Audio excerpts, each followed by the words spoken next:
बहुत स्वागत है आपका 1 मिनट में। मैं हूं आपके साथ राजन तिवारी। 2021 में होने वाली जनगणना को अनिश्चित काल तक के लिए टाल दिया गया है। मानसून सत्र के दौरान केंद्र सरकार ने जानकारी दी कि कोरोना के चलते अब तक इस योजना की शुरुआत नहीं हो सकी है। चुनाव के लिए लोकसभा, विधानसभा और स्थानीय निकाय क्षेत्रों के सीमांकन एवं उनके आरक्षण को लेकर केंद्र और राज्य सरकार की जनकल्याणकारी योजनाओं के बारे में इसी का डाटा इस्तेमाल किया जाता है। जनगणना में होने वाली देरी इन सभी को प्रभावित कर सकती है।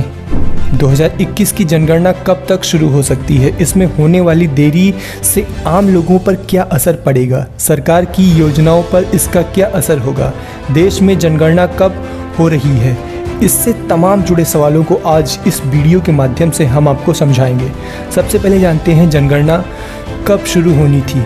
28 मार्च 2021 को केंद्र सरकार ने गजट नोटिफिकेशन जारी करके 2021 की जनगणना की जानकारी दी थी। ये जनगणना 2 चरणों में होनी थी। पहले चरण में अप्रैल 2020 से लेकर सितंबर 2020 के दौरान मकान सूचीकरण और उनकी गणना होनी थी। तो वहीं 9 से लेकर 28 फरवरी 2021 तक देश की जनगणना होनी थी।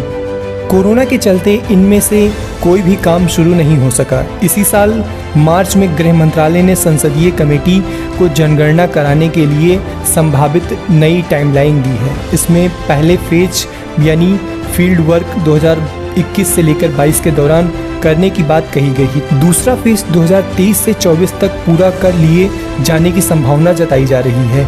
पहले फेज में मकान सूचीकरण एवं जनगणना होनी थी।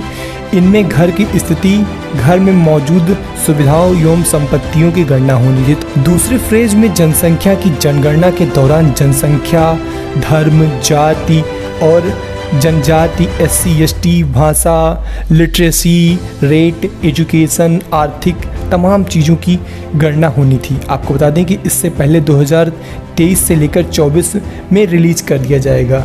अब मानसून सत्र में सरकार ने कहा है कि इसे कब शुरू किया जाएगा ये अभी तय नहीं किया जा रहा है। फिलहाल इसमें अभी सरकार का कोई निश्चित स्टैंड नहीं आया है।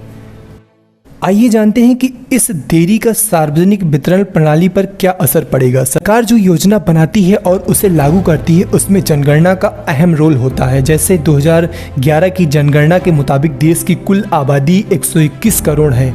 नेशनल फूड सिक्योरिटी एक्ट 2013 के मुताबिक देश की 67% आबादी ऐसी है जो सरकार की सार्वजनिक वितरण प्रणाली यानी PDS से जुड़ी योजनाओं की हकदार है। यानी तकरीबन 80 करोड़ लोग इसके दायरे में आते हैं।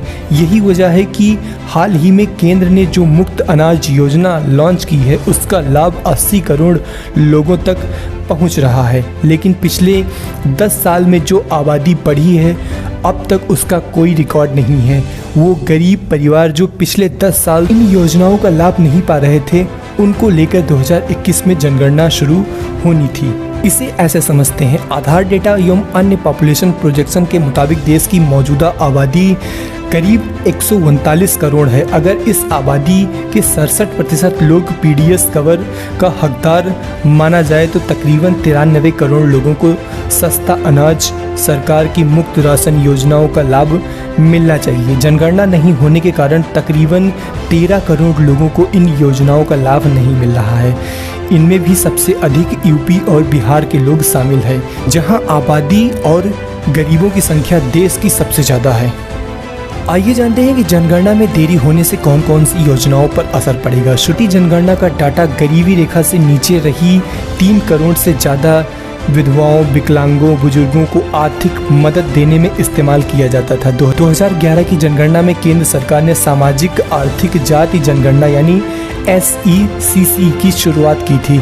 SECC के मुताबिक ये कवर 3 करोड़ लोगों से बढ़ाकर 6 करोड़ लोगों तक देना था। हालांकि सरकार ने इससे पर्याप्त बजट नहीं दे पाई, जिस कारण ये योजना अभी भी काल के गाल में चल रही है। केंद्र सरकार की ज़्यादातर स्कीमों में लाभार्थियों की संख्या इसी पर निर्धारित की जाती है। यानी SECC डेटा के आधार पर होने वाली जो हेल्थ इंश्योरेंस से लेकर घर मिलने और तमाम सरकारी योजनाओं का जो लाभ है वो इसी के आधार पर तय किया जाता है। देश में पहली बार 1981 में जनगणना हुई थी। उसके बाद हर 10 साल पर जनगणना होती है। 1931 की जनगणना में जातिवार आंकड़े जारी किए गए थे, तो 1941 की जनगणना में जातिवार आंकड़े जुटाए गए थे, लेकिन इन्हें जारी नहीं किया गया था। आज़ादी के बाद सरकार ने सिर्फ अनुसूचित जाति और अनुसूचित जनजाति की आबादी का डेटा जारी करने का फैसला किया था। इसके बाद जातिवार आंकड़े पब्लिश नहीं किए गए। तो इसी तरीके से तमाम और देश दुनिया की बड़ी खबरों के लिए आप बने रहिए 1 मिनट के साथ। नमस्कार।